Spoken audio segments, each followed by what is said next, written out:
What's up YouTube, Christo here, and I've got another video for you. 5 great Serge Lutens in 10 minutes. This is basically just going to be me talking about 5 great fragrances from the line that are still in production that definitely deserve a look in. Serge Lutens was a bit of a Fragcom darling about 5 years ago, and since then it's pretty much fizzled out. I see people talk about it now and again, but nothing like it was back in the day. Now, Serge Lutens, if you're not overly familiar with the house, it is a kind of mid-level niche fragrance house that has fairly wide distribution. They're quite easy to access, both online, retail, and discounted as well. Most higher-end department stores in the world, especially North America, Europe, will carry them. So they are very easy to access, which is really interesting because, you know, for a brand that is this easy to get a hold of, there's just not much talk of it anymore, at least. Even then, there's only maybe 2 or 3 other fragrances from the house other than Serge Lutens that have ever really been mentioned. Definitely a house I think is being slept on, and people will appreciate, I think, you know, some talk of some of the other great fragrances from Serge Lutens. Now, what they do, it's kind of interesting, and I both like and dislike it. Instead of discontinuing a fragrance, Serge Lutens turns them into bell jars. Non-export bell jars is kind of like the lingo or the jargon you'll hear with them. So basically they take the fragrances and put them in a 75 ml special bottle, special box, and they only sell them as of now, as far as I know, only in Paris and Las Vegas. Now, the prices are more expensive per mil, and they are really hard to find, which is frustrating, but at least they are still keeping them in production, which I do like. It's kind of funny though, because when something gets discontinued, they become harder to find and the prices go up. So it seems like they're still discontinued because we are paying a lot more and they are really hard to come by. But, you know, at least they're still in production. Now, there's a few different lines from the house that I do want to mention. I'm going to be focusing primarily on the export line in these 50 ml bottles here. There is the Low series, which I am not a fan of. They're just kind of these boring, clean, fresh, aquatic fragrances. None of them really do anything for me, to be honest, and needless to say, they're not going to make it in here. There's also the Section d'Or, which are insanely expensive. I'm not even going to talk about them. I've tried a few. Actually, I think I've tried all of them, and there are some that are absolutely amazing. But at the price point, they're just not even in my stratosphere right now, so I'm not even going to bother getting into them. Yes, like I mentioned, the bell jars, but due to their rarity, you know, I'm not going to kind of entice you into trying them and have them be that expensive and hard to find. I should also mention Serge Lutens is a very old niche house in comparison to majority of what is out there now. It's been around since the early 90s in at least the form of Serge Lutens. So it's got well over 2 decades under its belt, and there are some amazing fragrances from this house. Unfortunately, a lot of the best fragrances are being turned non-export, and unfortunately a lot of the newer fragrances that are coming out, in my opinion, just aren't as good as the old ones used to be. So it'll be interesting to kind of see where the house is in a couple of years from now, but as of now, there are some great fragrances in the export line, but they seem to be getting cut out faster and faster, unfortunately. So let's get into this, finally. 5 great Serge Lutens in 10 minutes. No specific order except the last one, and you'll see why I saved that for last when I get there. So, let's go. First great fragrance from Serge Lutens is Jeu de Peau, which translates something like games of skin or skin games. And it's really interesting because this is one of the earlier Serge Lutens I tried. It's one of the first pastry gourmands that I tried. It's interesting, I've never been into gourmand fragrances, but getting into pastry gourmands has just kind of opened up my eyes to this bizarre subgenre. And I really enjoyed this. This is probably one of my favorite pastry gourmands. It smells basically like freshly baked sweet French bread.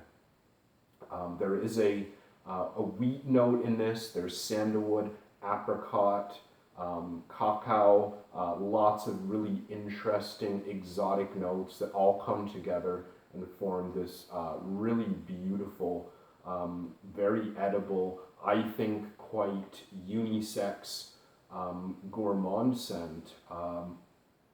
This one is very easy to find discounted. I found it for well under $100 US for the 50 mil before. Price fluctuates a bit like all of these and like most gray market sites, but definitely it is available out there for a good price. Projection and longevity in this are excellent.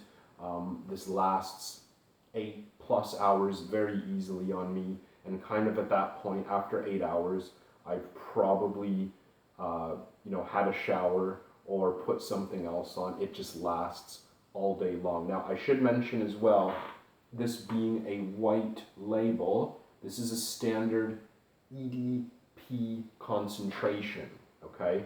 All the white labels are EDP standard, and I'll talk about the black labels with the next one. Yeah, excellent projection, excellent longevity in this fantastic gourmand, pastry gourmand scent.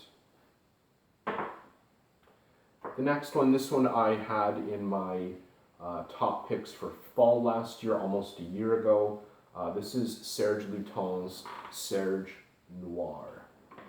Now, it's a very sour, smoky, spicy fragrance, lots of woods in there as well. It's definitely kind of strange with the kind of sour cloves. A lot of people are put off by cloves, including myself often, but I think this is really wearable. The smoke and the dark woods kind of neutralize that to me. If you are familiar with Portrait of a Lady from Frederick Mull, this is kind of like its younger sibling, let's say cheaper younger sibling. Even though I don't find them to be the same, they definitely remind me quite a lot of each other. This is kind of like Portrait of a Lady, little bit lower quality, still no slouch though, with the rose note definitely not there. Not as heavy on the patchouli either, but I do find a real similarity with the woods, the smoky cloves and that kind of thing. Definitely they're not the same by no means whatsoever, but there are, in my opinion, some undeniable similarities. Now, like I mentioned with Jeu de Peau with the white label, this has a black label, and all of the 50 ml bottles like this will be divided into white and black labels. White is the EDP, black label is the EDP Haut Concentré, so they're actually an EDP but with a slightly higher concentration. So these bottles here actually retail for a little bit more. I think the standard is about $10 more. Longevity and projection with Serge Lutens in general is not really a problem, except for some of the newer fragrances that are very light and minimal. I've really not run into any problems, and this one definitely is no exception. So that's Serge Noir.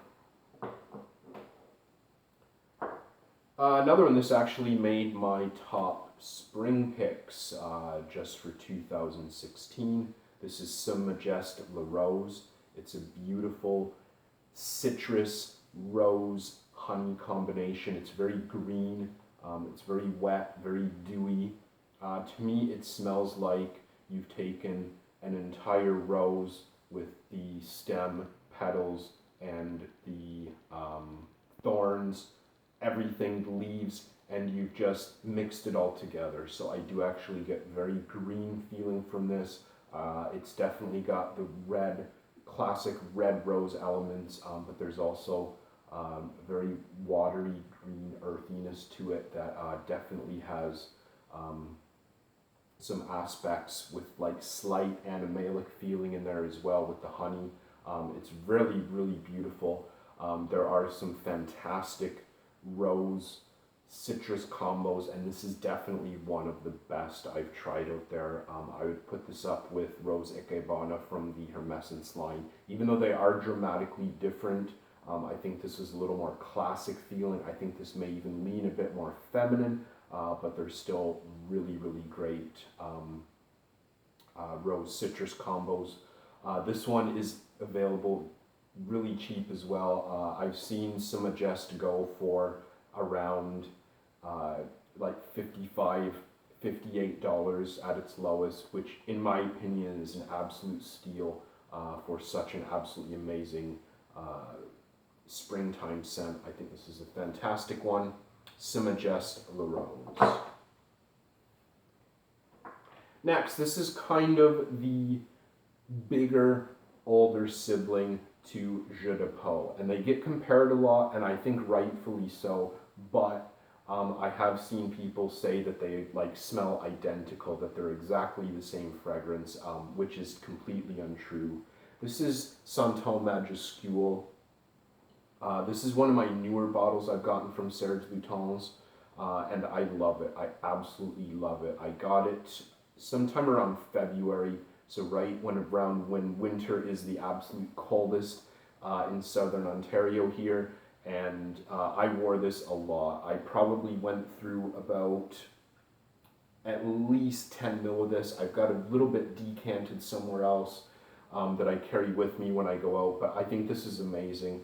Similarities to Jeu de Peau, it definitely does have a creamy sandalwood vibe, but that's kind of where it ends to me. This is so much darker and richer. There's a lot of rose in this. Definitely get heavier, darker woods also, but just like the rose, the woods, coffee, I even get kind of a sour coffee thing out of this.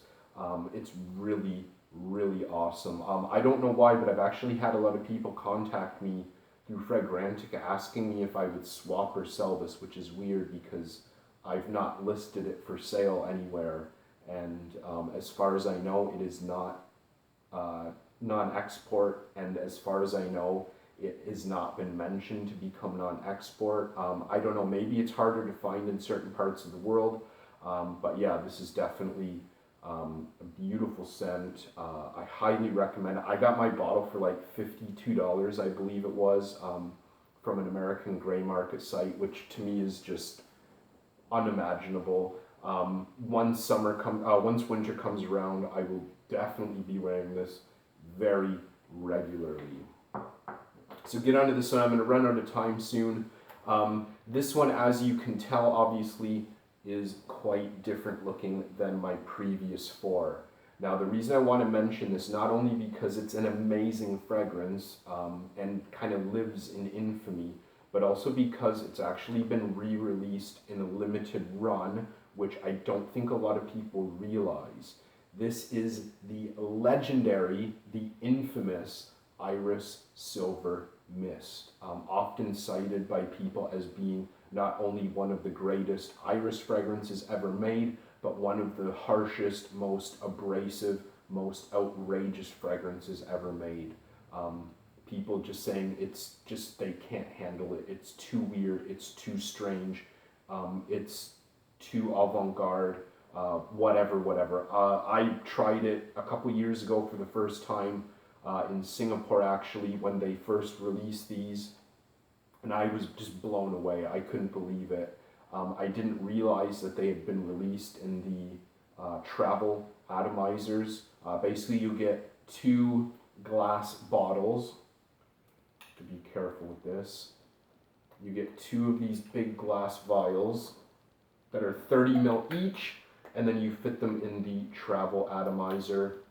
And yeah, they're still out in production. I've heard from a few people they are limited, but they've been around for a while at least, and I don't know, get one while you can, because if they go out again, I've hit my 10 minutes. I'm just going to wrap this up. If they go into production again, you're only going to be able to get them in bell jars, and this stuff is amazing. If you are into iris, if you're into dry, dusty, woody fragrances, this is one of the best out there. And these travel atomizers are actually not even that expensive. For 60 mil, you looking about $140, which is about the same price as 50 mil at retail of one of these. So it's kind of weird. Grab it while you can. To me, this is dusty, it's dry, it almost smells like a bale of hay that has been sitting in a farmer's barn for like years and years. I don't really get your typical makeup-y, powdery iris. I don't get a particularly earthy iris. It's just super dry and dusty and weedy. It's amazing, and this is another one. I can't wait to try this in the fall. I just got my bottle, I think back in April or May, so I haven't properly gotten to wear this in the fall yet, but this is going to be amazing. I'm really excited for it. So there you go. I went a little over my 10 minutes, but I had to do this one justice because it's really amazing. So there's 5 great Serge Lutens in 10 minutes. A really fantastic house that still has some fantastic fragrances in its export line that really do deserve a good look, I think.